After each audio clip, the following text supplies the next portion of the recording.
ఓం మహాగణాధిపతయే నమః. ఓం గురుభ్యో నమః. ఓం శ్రీమాత్రే నమః. పరమేశ్వర స్వరూపమైనటువంటి జ్యోతిష, వాస్తు మరియు ఇతర అనేకమైనటువంటి శాస్త్రములను మనకు అందించినటువంటి మహర్షులకి నమస్కారం. హయగ్రీవ హయగ్రీవ హయగ్రీవేతి యో వదేత్ తస్య నిస్సరతే వాణి జహ్నుకన్యా ప్రవాహవత్.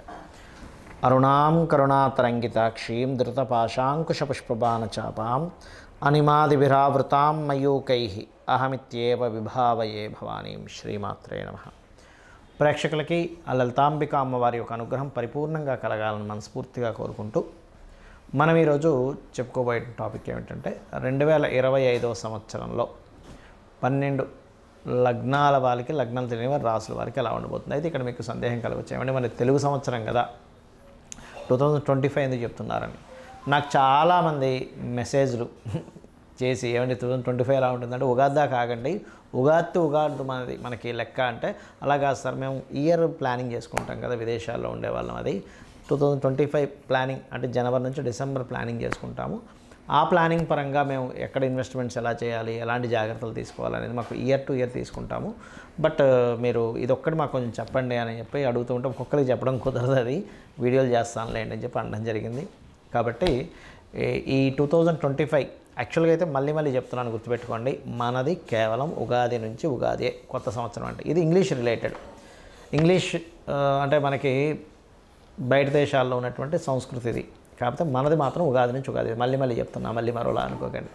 అయితే ఇక్కడ మనకి ఈ సంవత్సరం 2025లో ఎప్పుడెప్పుడు ఏ గ్రహాలు మారుతున్నాయి, మేజర్ ప్లానెట్స్ తీసుకోవాలి మనం. ఇక్కడ శని భగవానుడు మార్చ్ ఎండింగ్లో మీనంలోకి వెళ్ళిపోతున్నాడు. అలాగే ఈ రాహువు, కేతువు, గురువు గుర్తుపెట్టుకోండి. ఈ గురువు వృషభం నుంచి మిథున రాశిలోకి మే 15వ తేదీ మారుతున్నాడు. ఈ రాహుకేతువులు మే 30వ తేదీకి మారిపోతున్నారు. సో ఈ మేజర్గా ఈ 4 ప్లానెట్లే ఎప్పుడు కూడా సంవత్సర ఫలితాలను సూచిస్తుంటాయి. అది మనం ఉగాదికి చెప్పుకున్నా, లేకపోతే ఈ కొత్త సంవత్సరానికి చెప్పుకున్నా. కాబట్టి ఉగాది కంటే ముందే మనకి శని మారుతున్నాడు నాకు తెలిసి, ఆ కాంబినేషన్స్ బట్టి చూసుకుంటే. కాబట్టి మీరు అందరూ కూడా ఈ సంవత్సరం అసలు ఏ రకమైనటువంటి జాగ్రత్తలు తీసుకోవాలి, ఏ విషయాలు చాలా బాగుంటుంది, మరియు అమ్మవారి యొక్క అనుగ్రహాన్ని పొందాలంటే అమ్మవారిని ఏ లగ్నం లేదా ఏ రాశి వారు ఏ మంత్రంతో, అదేవిధంగా ఏ గ్రహానికి ఎటువంటి దానం ఇవ్వాలనేటువంటి విషయాలు మనం ఒక్కొక్క లగ్నరీత్యా మనం తెలుసుకుందాం. వృషభ లగ్నము లేదా వృషభ రాశి, లగ్నం తెలియని వారి రాశిని చూసుకోండి. మీకు గురువు మార్పు 2025 మే మాసంలో 15వ తేదీ మారుతున్నాడు. కాబట్టి మే మాసం 2025 సంవత్సరంలో మే 15 నుంచి ఎప్పుడైతే మారుతున్నాడో అక్కడి నుంచి కొంత లాభాధిపతి 2లో ఉన్నందుకు వ్యాపార మూలంగా లాభాలు అనేటువంటిది ఖచ్చితంగా ఇస్తాడు. కాకపోతే అందులో కొన్ని ఆకస్మికంగా కొన్ని అప్ అండ్ డౌన్స్ కూడా జరుగుతాయి. ఎందుకంటే ఆ యొక్క గురువు ఎవరైతే ఉన్నారో అష్టమాధిపతి కూడా అయ్యాడు. ఇది మనం గుర్తుపెట్టుకోవాల్సిన అంశం. అయితే అటువంటి ఆకస్మికంగా జరగకుండా ఉండాలంటే అప్పుడప్పుడు కాస్త శనగలు దానంగా ఇస్తూ ఉండండి. అలాగే ఈ యొక్క శని మార్పు సహజంగానే లాభంలోకి వస్తున్నాడు. శని లాభంలోకి వచ్చేటప్పుడు ఏంటంటే కొద్దిగా వృషభం వారికి పర్టికులర్గా కొన్ని విషయాల్లో లాభాలు ఇస్తాడు, అందులో ఎటువంటి సందేహం లేదు. ఎటువంటి విషయాల్లో లాభాలు ఇస్తాడంటే ధనలాభం ఇస్తాడు, అక్కడ అందులో ఎటువంటి సందేహం లేదు. ఫైనాన్షియల్గా గ్రోత్ ఇస్తాడు శని కనుక మీనంలో ఉన్నప్పుడు వృషభం వారికి. కాకపోతే ఏదైనా ఫైరీ రిలేటెడ్ సంబంధించిన అంటే బ్యాటరీస్లోని, లేకపోతే ఏదైనా ఈ చూడండి సోలార్ రిలేటెడ్ సంబంధించిన ఫ్యాక్టరీస్ లాంటివి కాస్త ఇన్వెస్ట్మెంట్స్ విషయంలో కొంచెం జాగ్రత్తగా ఉండండి. ఎందుకంటే ఈ శని వచ్చి గురురాశుల్లో ఉంటూ గురువు వచ్చి 2వ స్థానంలో ఉంటున్నాడు. ఇది చాలా ముఖ్యమైనటువంటి అంశం. అలాగే రాహుకేతువులు, ముఖ్యంగా రాహు దశమంలో ఉండడం, దశమంలోకి వస్తున్నాడు మే 30వ తేదీ నుంచి 2025 సంవత్సరంలో. అలాగే కేతు 4వ స్థానంలోకి. రాహు దశమంలోకి రావడం అనేటువంటిది మీకు పర్టికులర్గా విదేశాలకు వెళ్ళి ఉద్యోగాలు చేయాలి, విదేశాల్లో జాబ్ సంపాదించుకోవాలి అని అనుకునేటువంటి వారికి మీకు గనక మీ జన్మజాతకంలో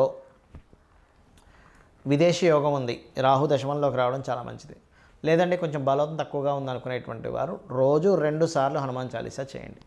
చేసినట్లయితే ఖచ్చితంగా మీరు విదేశీ యోగము, విదేశాల్లో ఉద్యోగం చేసే యోగము, విదేశాలకు వెళ్ళే యోగం కూడా ఏర్పడుతుంది.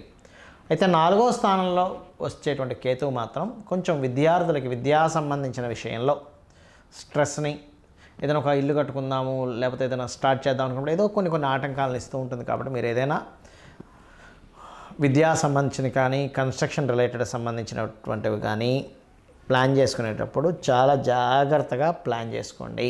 ఇది మెయిన్గా గుర్తుపెట్టుకోండి. ఇక మీరు చేయవలసినటువంటి దేవతా ఆరాధన విష్ణు సహస్రనామాలు ఎక్కువగా చేయండి. మీకు 4వ స్థానంలో కాస్త కేతు ఉన్నాడు కాబట్టి ఇలాంటి ఆటంకాలు జరిగేటప్పుడు లలితా సహస్రనామాల్లో ఓం వదనస్మర మాంగళ్య గృహతోరణ చిల్లికాయే నమః అనే మంత్ర సాధన చేయండి. ఆకస్మికంగా సంఘటనలు ఎటువంటివి జరగకుండా ఉండాలి. అష్టమాధిపతి 2లోకి కూడా వస్తున్నాడు, లాభాధిపతి కూడా అయ్యాడు కాబట్టి జయ గురుదత్త శ్రీ గురుదత్త అనే నామస్మరణ చేయండి. అన్ని విధాలా బాగుంటుంది. చాలామందికి కొన్ని అపోహలు ఉన్నాయి. ఏమిటంటే మూలా నక్షత్రంలో పుడితే మంచిది కాదని, ఆశ్లేష నక్షత్రంలో పుడితే అత్తగారికి గండమని. ఫస్ట్ ఇవి ఎక్కడా శాస్త్రాల్లో లేవు, గుర్తుపెట్టుకోండి. శాస్త్రంలో శాస్త్రపరంగా ఆశ్లేష నక్షత్రానికి అత్తగారి గండము లేదు, మూలా నక్షత్రంలో పుడితే ఇబ్బంది ఏమీ లేదు. మూలా నక్షత్రం సరస్వతీదేవి నక్షత్రం. ఆశ్లేష నక్షత్రంలో పుడితే అద్భుతమైన తెలివితేటలు ఉంటాయి వాళ్ళకి, గుర్తుపెట్టుకోండి. మంచి తెలివితేటలు అయిన వాళ్ళు ఉంటారు. ఎందుకంటే చంద్రుడు మూన్ బుధ నక్షత్రంలో ఉన్నాడు. ఇది మీరు అర్థం చేసుకోవాలి. మూలా నక్షత్రంలో పుట్టిన వాళ్ళకి ఆధ్యాత్మిక యోగం కూడా బాగుంటుంది. తల్లిగారు మంచి అంటే ఆధ్యాత్మికంగా ఉండే యోగాలు ఉంటాయి. బట్ ఎక్కడో కొన్ని జాతకాల్లో, ఒక 1000 జాతకాల్లో ఒకటి ఫోర్త్ లార్డ్ పాడైతే చెప్పలేం. కానీ అదర్వైజ్ ఇవి నక్షత్రాన్ని బేస్ చేసుకొని అస్సలు వీళ్ళకి వివాహం బాగోదని ఇట్లాంటి మూఢనమ్మకాల నుంచి బయటకు వచ్చేసేయండి ఫస్ట్. ఇక రెండవది, జ్యోతిష్శాస్త్రంలో లేనటువంటి కొన్ని విషయాలు ఎవరో జొప్పించి అనవసరంగా భయభ్రాంతులను చేస్తున్నారు. అవేమిటి అంటే ఏలినాటి శని వస్తే ఏమీ అవ్వదు, ఏ పని జరగదు అనుకుంటారు. తప్పు. ఏలినాటి శని వస్తే మీకు కొంచెం ఒక పనిని 4 సార్లు చేయాల్సి వస్తుంది అంతే.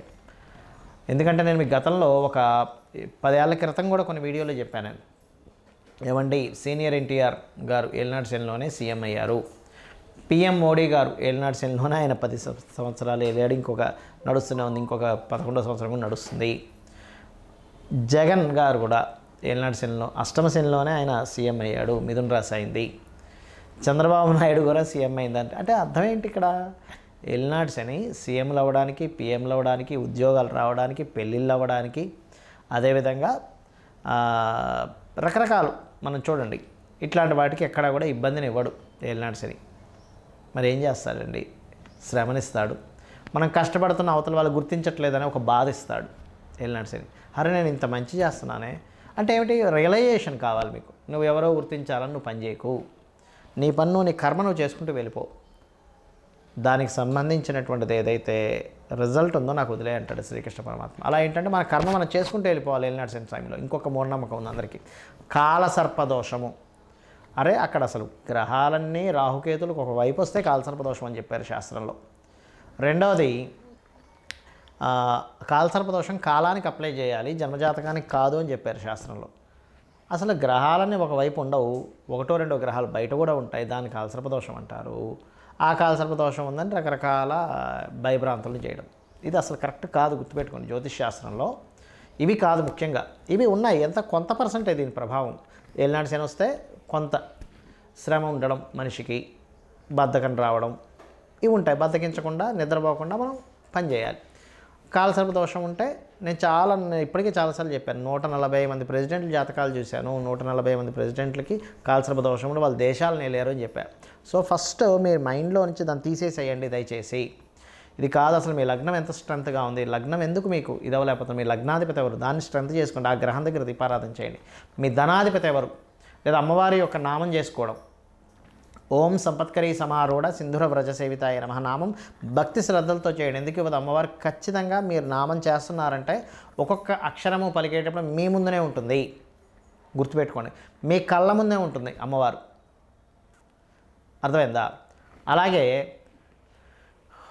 సిబ్లింగ్స్తో ఏదైనా గొడవలు వస్తాయి, 3వ అధిపతి ఎక్కడో పాడయ్యాడు, కుజుడు ఎక్కడో పాడయ్యి ఉంటాడు. అంతేగాని సిబ్లింగ్స్తో గొడవైనా ఏలినాటి శని.